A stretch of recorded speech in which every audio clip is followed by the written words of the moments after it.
నమస్కారం.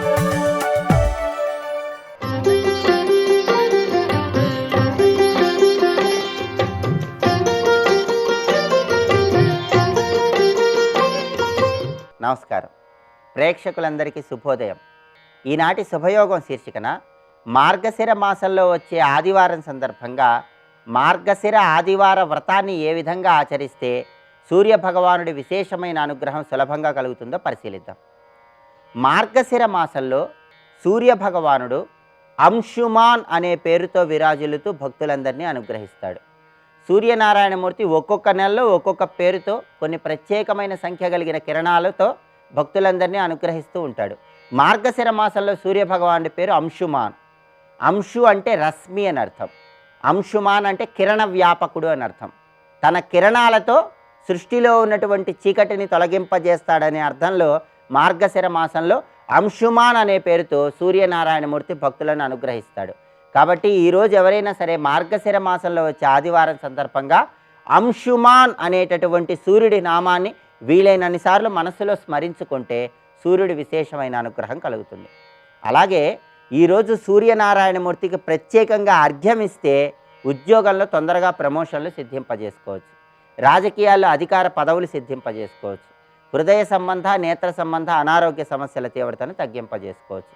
ఈరోజు సూర్యభగవానుడికి అర్ఘ్యం ఎలా ఇవ్వాలంటే, ఒక రాగి చెంబులో నీళ్లు తీసుకొని ఆ నీళ్ళల్లో చిటికెడు కుంకుమ పువ్వు, ఎర్రటి పుష్పాలు, గంధము వేసి తూర్పు వైపు తిరిగి ఆ నీళ్లతో అర్ఘ్యమిస్తూ ఓం గృణిహి సూర్య ఆదిత్యం అని 12 సార్లు చదువుకోండి. ఓం గృణిహి సూర్య ఆదిత్యం ఇలా 12 సార్లు చదువుతూ సూర్యుడికి అర్ఘ్యం ఇవ్వండి. సూర్యుడి అనుగ్రహం కలుగుతుంది. అలాగే మార్గశిర మాసంలో వచ్చే ఆదివారం సందర్భంగా మార్గశిర ఆదివార వ్రతాన్ని ఆచరించాలి. మార్గశిర ఆదివార వ్రతం అంటే మీ గృహంలో పూజా మందిరంలో పూజాపీఠం మీద బియ్యపు పిండితో ముగ్గు వేయాలి, పసుపు రాసి కుంకుమ బొట్లు పెట్టాలి. ఆ పూజాపీఠం మీద సూర్య భగవానుడి చిత్రపటాన్ని ఉంచాలి. ఆ సూర్యనారాయణమూర్తి చిత్రపటానికి ఎర్రటి మందార పూలమాలను అలంకరించాలి. సూర్యభగవాను ఎర్రటి పుష్పాలతో పూజిస్తూ స్వామివారికి సంబంధించినటువంటి 108 నామాలు చదువుకోవాలి. 108 నామాలు చదవలేని వాళ్ళు ఎవరైనా సరే ఓం ఆదిత్యాయ నమః ఈ చిన్న నామాన్ని చదువుకుంటూ సూర్యనారాయణమూర్తి చిత్రపటానికి ఎర్రటి పుష్పాలతో కుంకుమ కలిపిన అక్షింతలతో పూజ చేయండి. మందార పూలతో కానీ, గన్నేరు పూలతో కానీ, జిల్లేడు పూలతో కానీ సూర్యనారాయణమూర్తి చిత్రపటానికి ఓం ఆదిత్యాయ నమః అని జపించుకుంటూ పూజ చేసిన తర్వాత సూర్యనారాయణమూర్తి ప్రీతి కోసం కర్పూర హారతి ఇవ్వండి. అలాగే ఈరోజు ఎవరైనా సరే సూర్యుడి పూజ చేసే ముందు, అంటే మార్గశిర ఆదివార వ్రతం సందర్భంగా ఇలా సూర్యుడిని ఆరాధన చేసే ముందు ఒక జాజికాయ, కొన్ని లవంగాలు నీళ్ళలో కలిపి ఆ నీళ్ళతో ఆచమనం చేసి ఈ మార్గశిర ఆదివార వ్రతాన్ని ప్రారంభించాలి. జాజికాయ లవంగాలు నీళ్ళలో వేసి ఆచమనం చేసిన తర్వాత ఇలా ఆదివార వ్రతం ప్రారంభించి ఇలా ప్రత్యేకంగా సూర్యుని పూజించాలి. సూర్యుడికి గోధుమలతో తయారు చేయబడినటువంటి పదార్థాలను నైవేద్యంగా సమర్పించి వాటిని ప్రసాదంగా స్వీకరించి కుటుంబంలో సభ్యులందరికీ ఇవ్వాలి. ఇలా చేస్తే మార్గశిర ఆదివార వ్రతం పూర్తవుతుంది. ఇలా ఎవరైతే మార్గశిర ఆదివార వ్రతం చేస్తారో వాళ్ళకి విశేషంగా సూర్యుడి అనుగ్రహం కలిగి తొందరగా ప్రమోషన్లు వస్తాయి, రాజకీయాల్లో అధికార పదవులు వస్తాయి, ఆరోగ్య సమస్యల తీవ్రతను తగ్గింపజేసుకోవచ్చు. అలాగే ఈరోజు మీకు దగ్గరలో వేప చెట్టు ఎక్కడైనా ఉన్నట్లయితే వేప చెట్టు దగ్గరకు వెళ్ళండి. వేప చెట్టు మొదట్లో నీళ్లు పోయండి. వేప చెట్టు దగ్గర పసుపు కుంకుమలు వేయండి. అలాగే వేప చెట్టు చుట్టూ ప్రదక్షిణలు చేస్తూ ఓం ఖఖోల్కాయ నమః అనేటటువంటి మంత్రాన్ని చదువుకోండి. ఓం ఖఖోల్కాయ నమః ఈ మంత్రం చదువుతూ వేప చెట్టు చుట్టూ ప్రదక్షిణలు చేస్తే కూడా సూర్యుడి విశేషమైన అనుగ్రహం సులభంగా కలుగుతుంది. కాబట్టి మార్గశిర ఆదివారం సందర్భంగా ఈ ప్రత్యేకమైన విధి విధానాలు పాటించండి. సకల శుభాలను సిద్ధింపజేసుకోండి. నమస్కారం.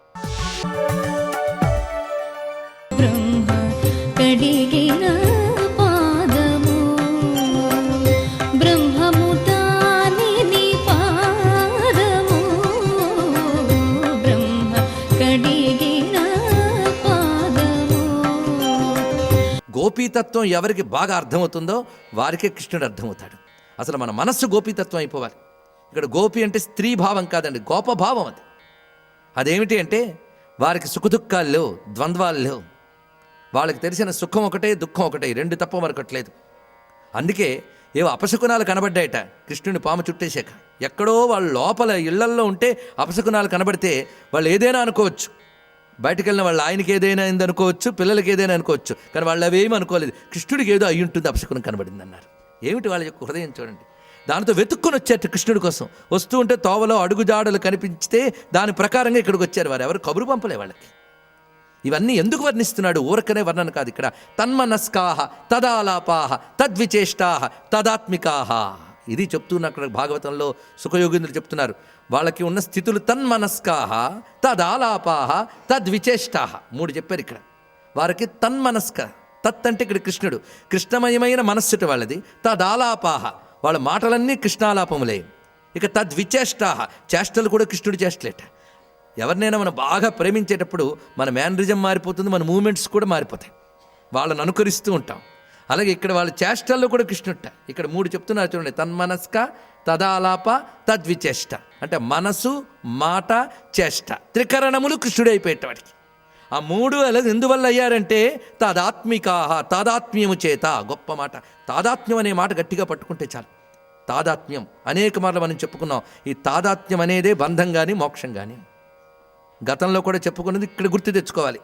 పరమాత్మతో తాదాత్మ్యం చెందిపోతే మోక్షం, ప్రపంచంతో తాదాత్మ్యం చెందితే బంధం. ఇంతే కదా అనేక మార్లు చెప్పుకున్నాం. జడాన్ని ప్రేమిస్తే మోహం, చైతన్యాన్ని ప్రేమిస్తే భక్తి అని చెప్పుకున్నాం కదా ఇక్కడ. ఆ కారణం చేత కృష్ణ తాదాత్మ్యం చేత వాళ్ళ త్రికరణములు కూడా కృష్ణమయములైపోయాయి. అటువంటి స్థితిలో ఉన్నవారు. అందుకు వారు ఈ మాట అనగలిగారు. కృష్ణుడు లేనప్పుడు మనం ఇంకుండలేం. ఎప్పుడైతే వారందరూ అనుకుని ఇంకా దూకడానికి సిద్ధపడ్డారు, వీళ్ళందరూ నిజంగా సిద్ధపడిపోతూ ఉంటే మహానుభావుడు బలరాముడు ఆయన ఒక్కడున్నాడు ఇక్కడ ప్రతిదీ పరిశీలిస్తూ. ఎప్పుడూ కూడా భగవత్తత్వానికి భాగవతత్వానికి ఒక అనుసంధానకర్త ఉండాలి, భాగవతుడికి భగవంతుడికి మధ్య. ఎందుకంటే ఆ భగవంతుడు తాదాత్మ్యం చెందిపోతూ ఉంటాడు భక్తుడితో, ఈ భక్తులు తాదాత్మ్యం చెందిపోతూ ఉంటారు. ఈ మధ్యలో జాగ్రత్తగా చూసుకుంటూ ఉండాల్సిన వాడు ఉండాలి. అందుకే రామావతారంలో లక్ష్మణుడు అలా పనిచేశాడు, కృష్ణావతారంలో బలరాముడు అలా పనిచేశాడు. ఈ కోణంతో పరిశీలించుకోవచ్చు జాగ్రత్తగా అడుగడుగున. ఆయన తాదాత్మ్యం చెందిపోయి తన విష్ణుతత్వాన్ని బయటకు తేబోయాడు. ఒక సమయంలో సీతాపహరణం తర్వాత తగలబెట్టేస్తా లోకాన్ని అన్నాడు. చేసేవాడే నిజంగా. ఎందుకంటే ఆ సీతమ్మ మీద ఆయనకున్న ప్రేమ చేత తాను మరచి చేసేవాడే. కానీ వెంటనే ఆపాడు లక్ష్మణస్వామి. నాయనా అంత దయామయుడివే, కాస్త నిగ్రహించుకున్నాడు. అలా ఉండాలండి పక్కన. ఆయనకి ఎక్కువే ఉద్వేగం భక్తులను రక్షించడంలో. ఇప్పుడు వీళ్ళనందరిని ఆపాడు. ఆపి ప్రార్థన చేస్తున్నట్టు ఎవరిని? కృష్ణుణ్ణి. ఇక్కడ కృష్ణుని ప్రార్థించిన హరివంశంలో కనబడుతుంది. భాగవతంలో అయితే వీళ్ళనే ఆయన బుజ్జగిస్తాడు. ఇక్కడ కృష్ణుని ప్రార్థిస్తున్నాడు. మానుషభావమిట్లకొడు మాటిడి లోకహితం బొనర్పుగా పూనిన నీ మహామహిమ బుద్ధి తలంపక. నువ్వు సాక్షాత్ మాధవుడివి, అయినా మానుషభావం వహించగానే నీ మహిమని తెలుసుకోలేకపోతున్నారు అందరూ. ఇప్పుడిచ్చటం దీనికి నింత సృక్కుబడి దీనతనొందుట నువ్వు మాత్రం తక్కువ, మానుషభావం పొందినట్టు భలే నటిస్తున్నావు. లేకపోతే ఈ పాము విషయం ఎక్కిపోయినట్లు నువ్వు దీనుళ్ళగా నిలబడ్డమేంటి? ఇది మెచ్చు కాదు. నీదైన అనుంగులందరును నార్తికలంగుట కృష్ణ చూచితే. నువ్వు లీల చేస్తున్నావో నిజం చేస్తున్నావో మాకు తెలియదు, కానీ నీ అనుంగులు అంటే నిన్ను ప్రేమించే వీరందరూ ఆర్తితో బాధపడుతున్నారే, ఎలా చూస్తూ ఊరుకోగలిగావు? వీరు నీ సత్వం బెరుంగరుగాను శోకించెదరు. వీళ్ళు శోకానికి అర్థం ఉన్నది, వారికి నీ సత్వము తెలియదు. కానీ తమరు పరిపూర్ణులే, ఇలా నటించవచ్చా? జన్మ సముచితంబులకు కర్మంబులు అప్రతిహతంబులుగా చెల్లించదవు. నువ్వు ప్రతివారికి వారి వారి కర్మానుగుణమైన ఫలములు ఇస్తూ ఈ లీలలు చేస్తావు, కానీ బంధు ప్రమోదంబు అవశ్య కర్తవ్యం. నిన్ను నమ్ముకుని వచ్చినటువంటి నీ బంధువులైన నీ ఆత్మీయులైన భక్తుల్ని ఆనందింపజేయడం నీ కర్తవ్యము. భగవంతుడికి కూడా భక్తరక్షణ కర్తవ్యం గుర్తు చేసేవాడండి బలభద్రుడు. చూడండి, అంటే ఒక విధంగా ఆచార్య రూపుడే అన్నమాట. అలా చెప్పి ఎప్పుడైతే అన్నాడో రౌహిణేయు వాక్యం వాకర్నించే. రౌహిణేయు అంటే రోహిణీపుత్రుడైన బలరాముని యొక్క మాటని విని కృష్ణ పరమాత్మ ఒక్కసారి చేతనత్వాన్ని పొంది తనకు చుట్టినటువంటి పాము చుట్లను విదిలించట. ఎలా విదిలించాడో వర్ణిస్తున్నాడు ఎర్రన గారు. ఎంత గొప్ప భావానికి తీసుకువెళ్ళారు చూడండి.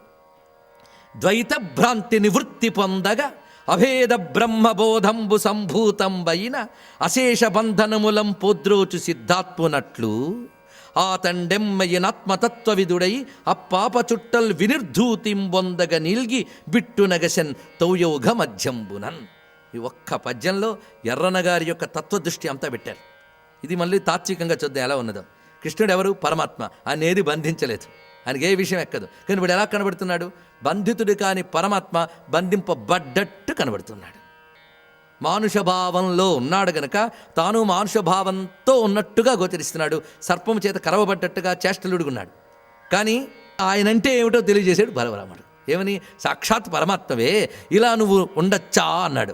ఉండొచ్చా అనగానే తానేమిటో తనకు తెలిసిపోయింది కదా పరమాత్మని. ఎప్పుడైతే తాను పరమాత్మని తెలిసాక తనది కాని బంధాన్ని తాను సులభంగా తెంచగలిగట. తాను పరమాత్మని అని తెలియడాన్ని వేదాంత శాస్త్రం అద్వైత సిద్ధి అంటుంది. ఎంతవరకు జీవాత్మ పరమాత్మ అని భేద దృష్టి ఉంటుందో అంతవరకు బంధం ఉంది. ఇప్పుడు ఈ రెండు భేదాలు పోయే, ఉన్నది ఒకటే పరమాత్మ అని తెలిసింది. పరమాత్మ అని తెలిసాక బంధం తెగిపోయింది. అది చూపిస్తున్నాడు.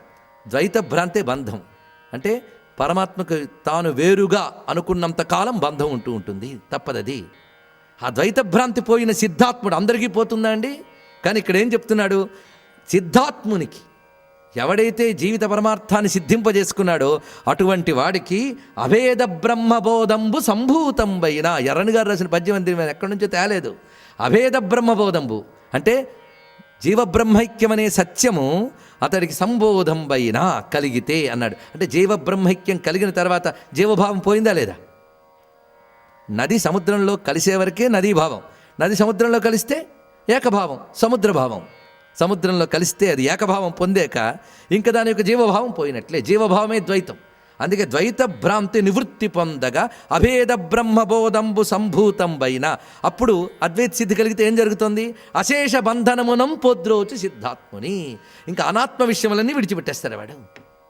ఆత్మతత్వం తెలిసాక అనాత్మను విడిచిపెట్టేస్తాడు.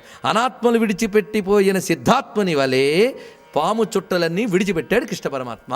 ఎంత చక్కటి ఉపమానం చెప్పాడండి. ఇంకేదైనా చెప్పచ్చుగా.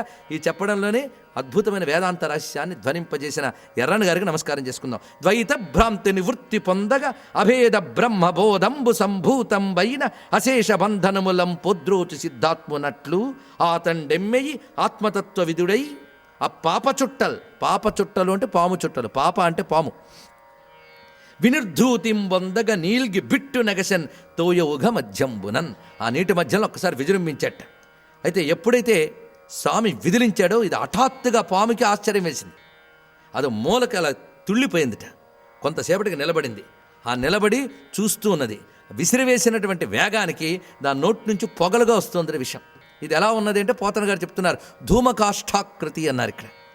అంటే తగలబడినటువంటి కర్రను ఒక్కసారి ఆపగానే నల్లగా ఉంటుంది, దాని నుంచి పొగలు వస్తుంటే అలా ఉంది అది కాళీ సర్పం. అలా ఉన్నటువంటిది అలా చూస్తూ ఉంటే అది తేరుకునే లోపలే ఒక్కసారి ఎగిరి పడగల మీదకు దూకాడు స్వామి. ఆ దూకిన తీరు వర్ణిస్తున్నారు. కాళియ భోగి పుంగవున కర్వ సుదుర్వహ గర్వ దుర్యతంగ్రాలెడి మిక్కుటంపు పడగల్. కాళియ భోగి పుంగవు అఖర్వ సుదుర్వహ గర్వ దుర్యతన్ క్రాలెడి మిక్కుటంపు పడగల్ వెస ఎడిటి మీదికిన్ మహాభీల విచేష్టమైనురికే. మా ఉగ్రమైన వేగంతో ఉరికెట్ట. ఎలా ఉరికాడు అంటే అసలు ఈయన కిందనే కనబడుతున్నాడు వాళ్ళకి, హఠాత్తుగా పైకి వెళ్ళట్టు ఆయన. ఇది ఆ వేగంతో అసలు ఎప్పుడు దుమికాడో కూడా వాళ్ళకి పోల్చలేంత వేగంగా దుమికి పైకి వెళ్ళాడు. వెళ్ళిగానే అతను ఏం చేశాడంటే హఠాత్తుగా తల మీద నిలబడగానే తోక పైకి ఎత్తట. తోకతో కదులుతాం అనుకున్నాడేమో. పైకి ఎత్తిన వెంటనే ఆ తోకను పట్టుకున్నట్టు పరమాత్మ. అడు దాని పుచ్ఛాన్ని పట్టుకున్నాడు. ఈ పడగల మీద నిలబడ్డాడు. ఆ నిలబడి అవలీలగా నర్తన చేయడం ప్రారంభిస్తున్నాడు. కాళీయ పణిఫణాల మీద స్వామి ఆ నర్తన వైభవాన్ని చూపిస్తున్నారు ఇక్కడ. తదీయ విలోల పుచ్చమున్ కేలనమర్చి ఒంపదొడగెన్ పటుపాద నిపాత నంబులన్. నొంపదొడగెన్ దానికి నొప్పి పుట్టేలాగా పటుపాద నిపాత నంబులన్ తన పాదాలతో కదులుతున్నాడు. చూస్తున్న వాళ్ళకి ఏమనిపిస్తుందంటే చిన్ని చిన్ని పాదాలతో నాట్యం చేస్తున్నాడని. అణోరణీయాన్ మహతో మహియాన్ చూడడానికి అలా కనబడుతున్నాడు, కానీ చిన్ని చిన్ని పాదాలు కావు. ఎంత గట్టిగా తొక్కితే ఆ తలకి నొప్పి పెడుతుంది ఆయనకు తెలుసు. అలా మర్దిస్తున్నాడు ఆయన. రామచంద్రమూర్తికి నమస్కరిస్తూ స్వస్తి.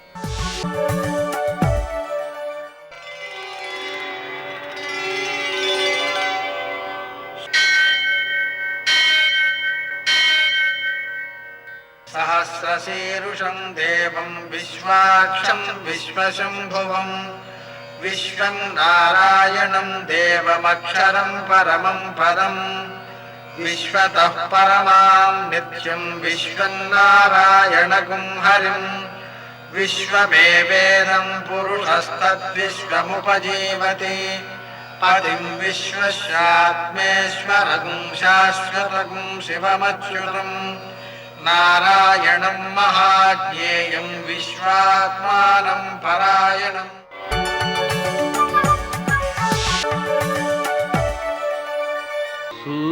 शौर्यमथेन्दुरिन्द्रपदवी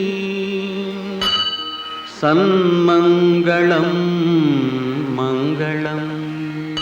యఃకర్త జగతాం భర్త సంహర్త మహసాం నిధి ప్రణమామి తమాదిత్యం బహిరంతస్తమోపహం. నేటి కాలమాన విశేషాలను గమనిద్దాం. స్వస్తి శ్రీ చాంద్రమాన శార్వరనామ సంవత్సరం, ఉత్తరాయణం, కొన్ని పంచాంగాల్లో దక్షిణాయనం, హేమంత ఋతువు, మార్గశిర మాసం, కృష్ణపక్షం, ఆదివారం. సూర్యోదయం 6:50 సూర్యాస్తమయం 5:50. తిథి చవితి ఉదయం 8:21 వరకు. నక్షత్రం మఘ రాత్రి 7:53 వరకు. వర్జం ఉదయం 8:03 నుంచి 9:38 వరకు. మరల రాత్రి 3:40 నుంచి 5:13 వరకు. దుర్ముహూర్తం సాయంకాలం 4:22 నుంచి 5:06 వరకు. అమృతకాలం సాయంకాలం 5:31 నుంచి 7:06 వరకు.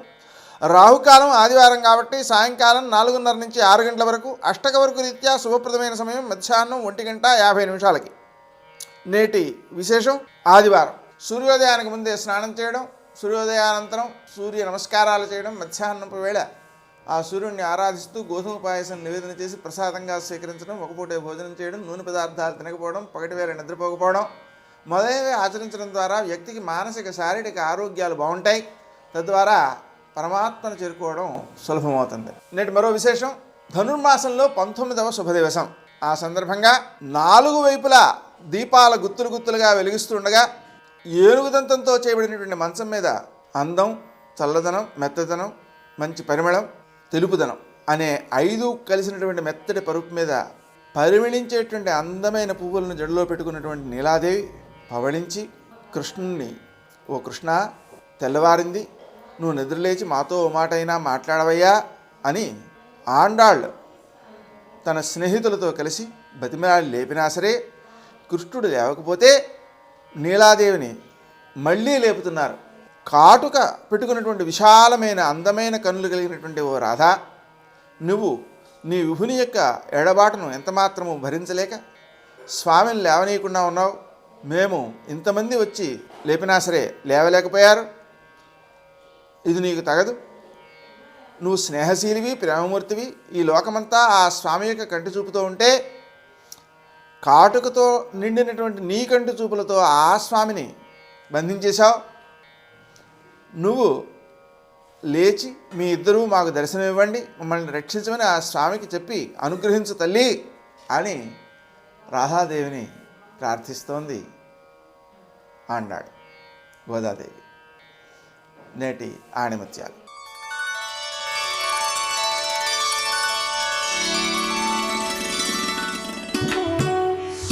నోరు మంచిదైతే ఊరు మంచిదవుతుంది.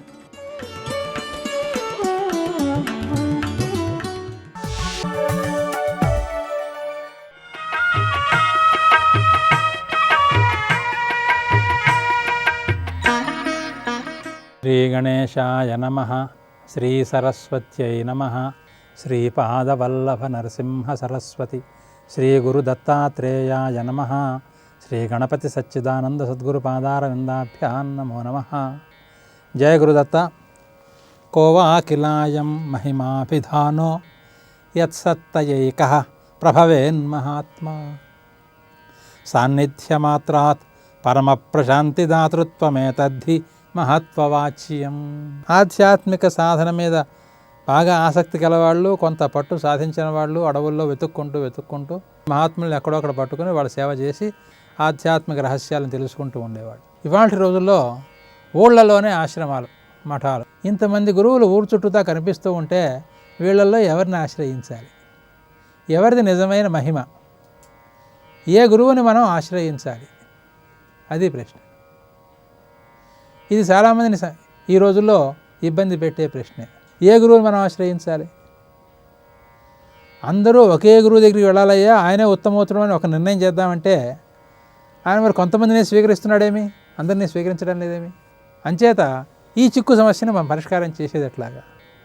దానికి చెబుతున్నారు కోవాకిలాయం మహిమాభిధాన. మహిమలు అంటావు కదా, మహిమ అంటే ఏమిటి అని ప్రశ్న. ఈ ప్రశ్నకి ఎవరు సమాధానం చెప్పగలరు అంటే స్వామి చెబుతున్నారు, ఎవరో కాదయ్యా, నువ్వే సమాధానం చెప్పగలవు. ఏది నిజమైన మహిమ అంటే ఎవరి సన్నిధిలో ఉంటే నీకు అకారణమైనటువంటి విశాలమైనటువంటి ప్రశాంతి లభిస్తుందో వాడే నిజమైన మహాత్ముడు. ఆ ప్రశాంతే నిజమైనటువంటి మహిమ. అకారణ ప్రశాంతి, విశాలమైన ప్రశాంతి, సుస్థిరమైన ప్రశాంతి నీకు లభించాలి. దేని చేత? ఆయన సన్నిధి మాత్రం చేతనే. అలా సన్నిధి మాత్రం చేతనే ఎవడైతే ప్రశాంతి తరంగాలను నీలో వ్యాపింపజేయగలడో వాడు నీకు మహాత్ముడు. అంతవరకే. ఇంకొకడు నీలో ప్రసరింపజేయలేకపోయినంత మాత్రం చేత వాడు మహాత్ముడు కాదని నువ్వు చెప్పలేవు. ఎందుకంటే ఆయన ఎవరిని ఉద్ధరించదలుచున్నాడో వాడికి మాత్రమే శాంతి తరంగాలను ప్రసరింపజేస్తాడు. నీకు వాడికి జన్మజన్మాంతరమైనటువంటి సంబంధం ఉందా లేదా నిర్ణయించేది నువ్వు కాదు, ఆయన నిర్ణయిస్తాడు. నిర్ణయించి తను వీడిని ఉద్ధరించదలుచుకుంటే శిష్యుడిగా ఎవరిని స్వీకరించబోతున్నాడో వాడిలోకి శాంతి తరంగాలను ప్రసరింపజేస్తాడు. ఆ శాంతి తరంగాలను బట్టి నువ్వు నిర్ణయం చేసుకో. నీ హృదయాల్లో చూసుకో. నీ హృదయంలోకి శాంతి ఎలా వస్తోంది? అకారణమైన శాంతి కలగాలి, సుస్థిరమైన శాంతి కలగాలి. ఆ శాంతిని కొలవద్దగా పెట్టుకుని మహాత్ముని నిర్ణయించుకో అని మనకి సూటిగా ఉపదేశం చేస్తున్నారు. ఈ ఉపదేశాన్ని మనం పూర్తిగా నిశ్చలమైన హృదయంతో మన ప్రశాంతిని మనం పరిశీలించుకుంటూ నిర్ణయించుకుందాం. జయ గురుదత్త.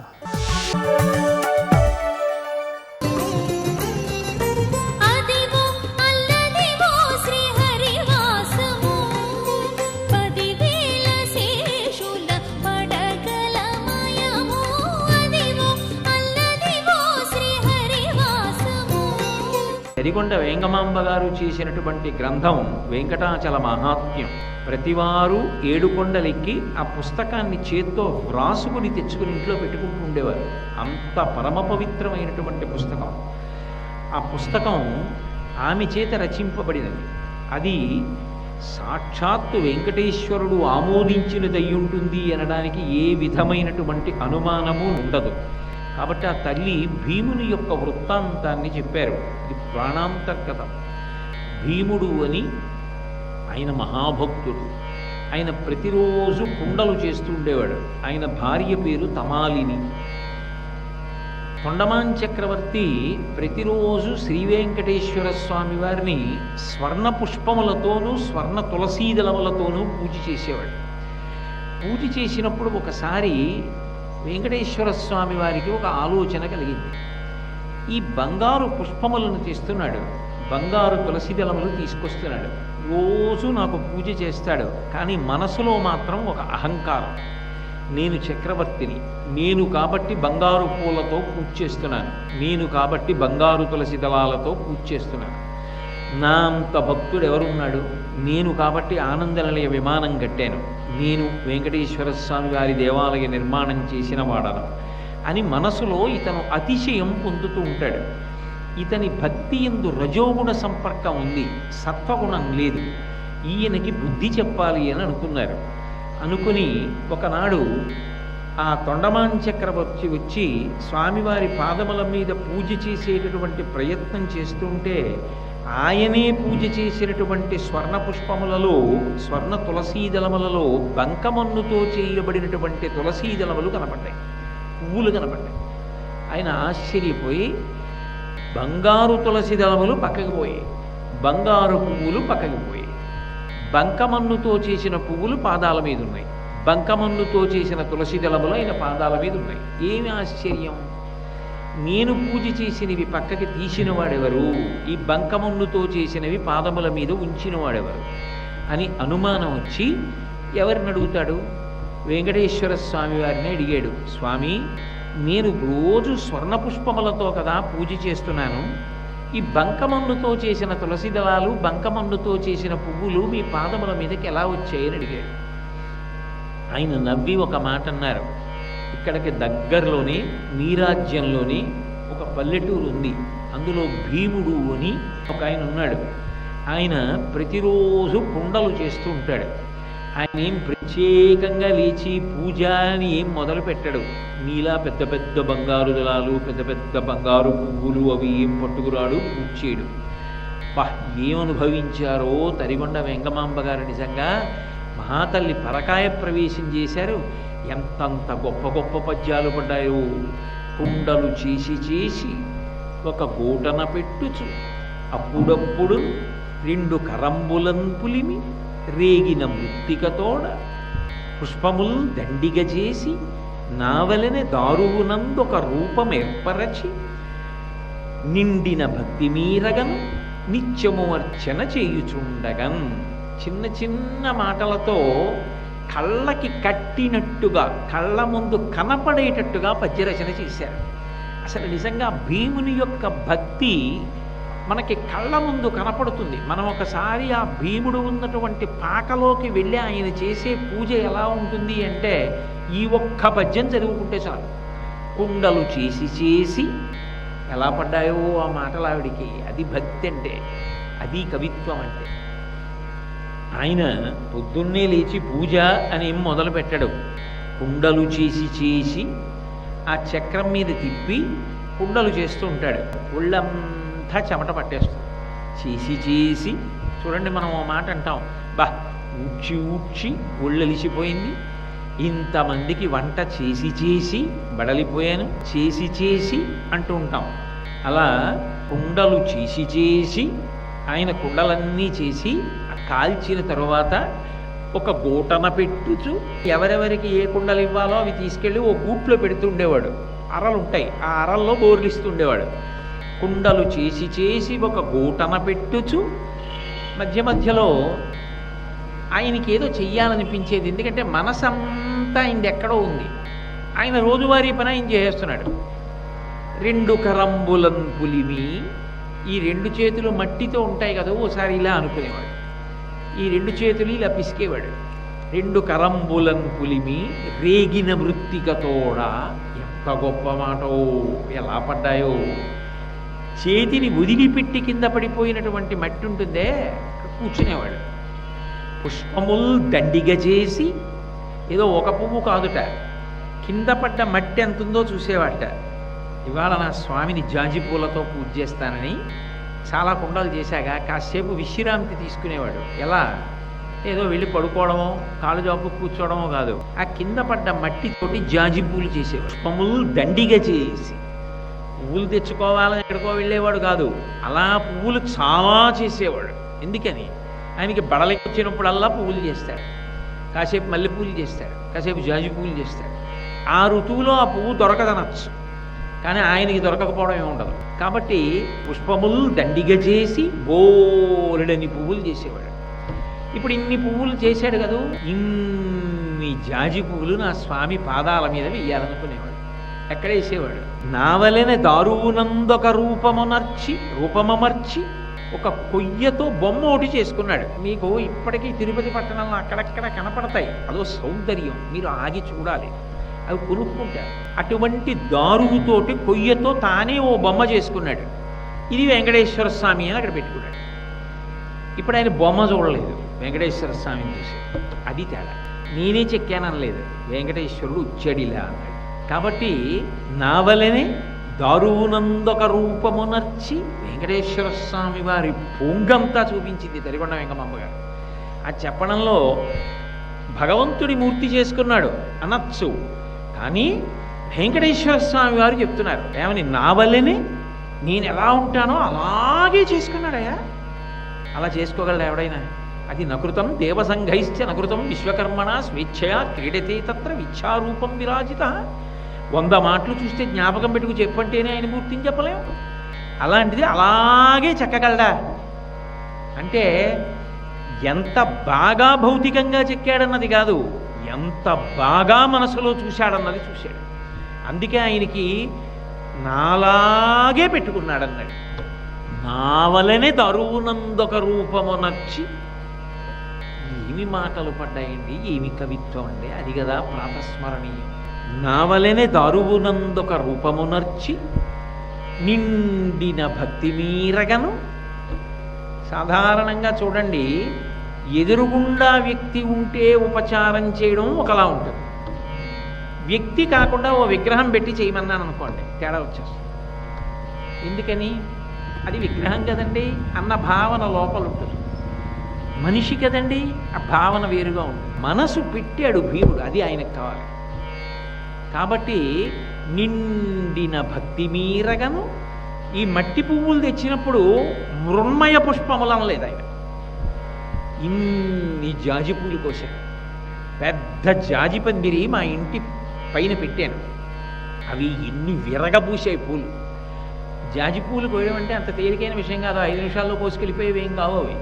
దానికో ఓర్పు ఉండాలి, దానికో అమరిక ఉండాలి, దానికో అందం ఉండాలి. పువ్వులు కోయడం అనేటటువంటిది ఒక సొబగు, ఒక కళ. కాబట్టి నిండిన భక్తి మీరగను నిత్యము అర్చన చేయుచుండగను. అలా 1 గంట అరగంటో కాదయా, ప్రతిరోజు చేస్తాడు. ఇవన్నీ జాజి పూలు అంటాడు. అవి పట్టుకొచ్చి నా పాదాల వంక చూస్తాడు. అబ్బా, ఈ పాదాల అందం ఈ పువ్వులకి ఏది స్వామి, ఇవి ధన్యమైపోయాయి నీ పాదాల మీద పడి అంటాడు. నా పాదములను దర్శనం చేసి జాజి పూలు వేస్తున్నానని నా పాదాల మీద వేస్తాడు. అన్ని పువ్వులు వేసి మురిసిపోతాడు, మానసికంగా ఉంగుతాడు.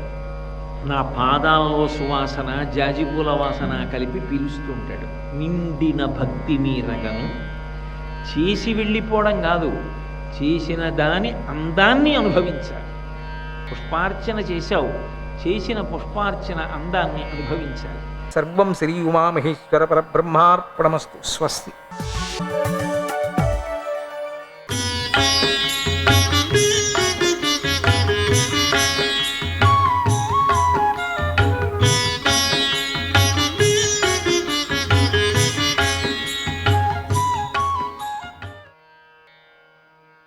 యదురాజుకు అవధూత చేస్తున్న బోధలో భాగంగా 24 గురువుల గురించి చెప్పుకుంటున్నాం కదా.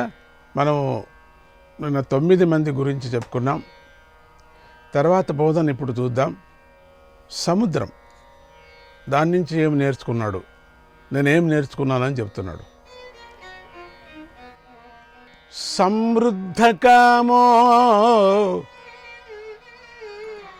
సమృద్ధకామో హీనోవా నారాయణ పరో మునిః నోత్సర్పేత న శుష్యేత సరిద్భిరవ సాగరః సరిద్భిరివ సాగరః.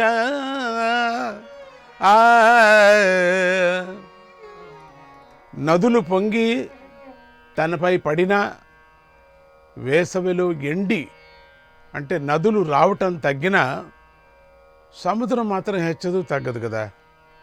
అలాగే కోరికలు తీరినా చెడినా ముని నిరంతరం నారాయణ తత్పరుడుగానే ఉండాలి. అంటే అది నేను నేర్చుకున్నాను. అంటే ఎప్పుడూ ఏ వికారము లేకుండా ఆత్మనిష్ఠుడై ఉండాలని సముద్రం నుండి నేర్చుకున్నాను. చెరువులో నీళ్లు ఉన్నాయనుకోండి, వాని నుంచే పడ్డాయి, కానీ చెరువులో నీళ్లు తగ్గుతాయి.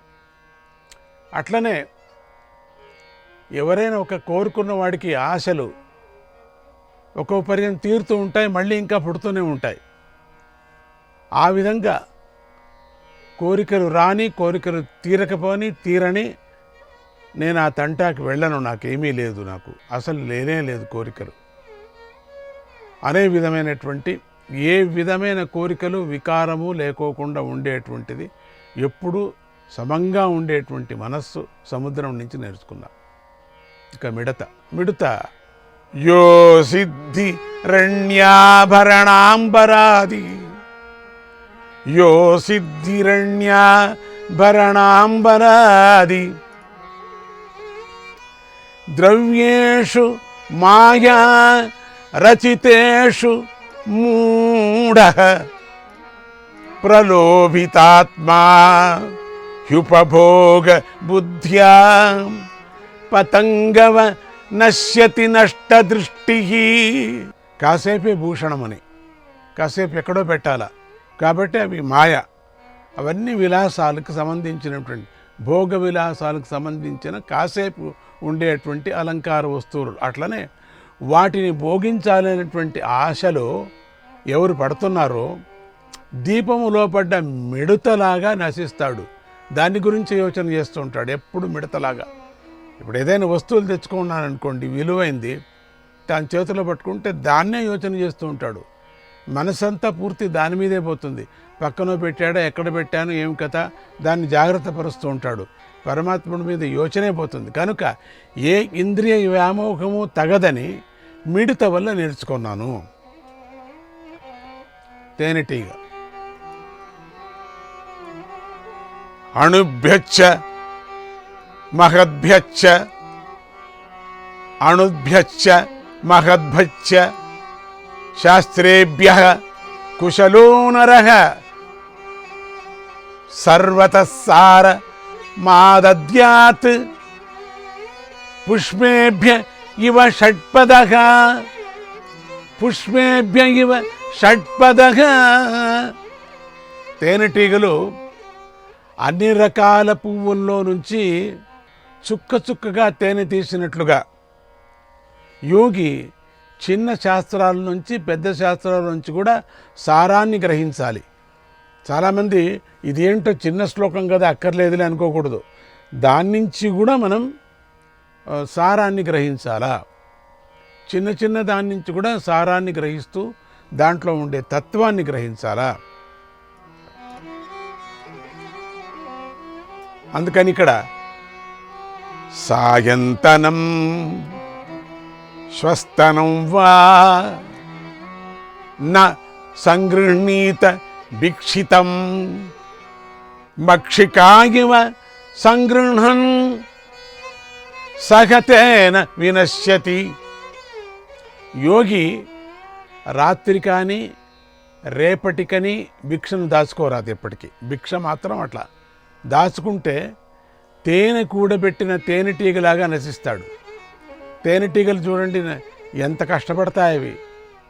మళ్ళీ ఇక వర్షాకాలం వచ్చినప్పుడు ఇవన్నీ రాలిపోతాయి కదా, ఆ పూలు మనకు కష్టం దొరకటము అనే దృష్టితో తేనెనంతా అప్పుడు సరిగ్గా తినవు కూడా పాపం, అన్నీ కూడబెట్టడమే పని. మళ్ళీ లోపల ఒక 2-3 నెలలు లోపల చేరుకొని తాగుతాయి అవి. కానీ కూడబెట్టిందంతా ఏమవుతుంది, మనిషి ఎత్తకపోతాడు, లేక ఏదైనా ప్రాణి తీసుకుపోతుంది. అట్లా చేయకూడదు. కూడబెట్టినటువంటి ఆహారం ఎవరైనా ఎత్తకపోవచ్చు, లేక కుళ్ళిపోవచ్చు, లేక చీమలు పట్టవచ్చు.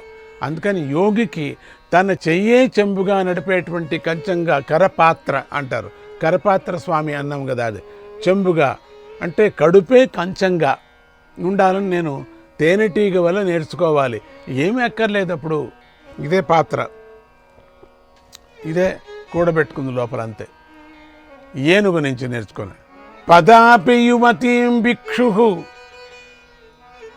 నస్పృశ్యేద్దారవీమపి శృశంకరీవ బధ్యేత కరిణ్య అంగసంగతగా. యోగిని అయింది పురుషుల విషయంలో కూడా జాగ్రత్తగా ఉండాలి. యోగి అయిన వాడు స్త్రీల విషయంలో జాగ్రత్తగా ఉండాలి. మధుహారి తేనె పట్టులను పిండేవాడు మధుహారి. నదేయం నోపభోగ్యంచ నదేయం నోపభోగ్యంచ లుబ్ధైర్యత్ దుఃఖ సంచితం భుంక్తే తస్యాపి తచ్చాన్యో మధుకే వార్ధ విన్మధు. పీనాసి వాళ్ళు సంపాదించి దాచుకున్నది దానానికి కాదు, తినటానికి కాదు, చివరికది తేనె పట్టునెవడో పిండుకుపోయినట్లు పరుల పాలవుతుంది, ఇంకొకరికి పాలవుతుంది ఇది అని మళ్ళీ తేనె విచారంగానే చెప్పుకున్నాడు. అట్లా ఇక లేడి పిండుకున్నవాడు, తేనె పట్టి పిండుకున్నవాడు కదా, అసలు వాడు తినడు, ఎవరికో అయిపోతుందంటగా. గ్రామ్య గీతం న శృణుయాత్ యతిర్వనచరః క్వచిత్ శిక్షేత హరిణాత్ బద్ధాత్ మృగయోర్గీత మోహితాత్. వేటగాడు సంగీతం వినిపించి ఆ లేళ్లను బంధిస్తాడు చేప నుంచి. జిహ్వయాతి ప్రమాథిన్యా జనోరస విమోహితః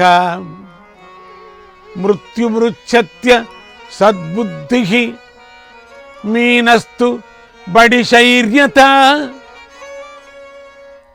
జిహ్వ మోసగారి, దానివల్ల మనిషి రుచులకు మోహపడతాడు. దాని వలలో పడ్డ బుద్ధిహీనుడు జాలరి ఆ కొక్కానికి చిక్కినటువంటి చేపలాగా నశిస్తాడు. కనుక జిహ్వేంద్రియ నిగ్రహము విజయం ఎంత ముఖ్యమో చేప నుండి గ్రహించాలి. రుచులు జితం సర్వం జితే రసే. రుచిని జయిస్తే అన్ని ఇంద్రియాలను జయించినట్లే. అందుకని రుచిని జయించాలా అన్నాడు. జై గురుదత్త, శ్రీ గురుదత్త.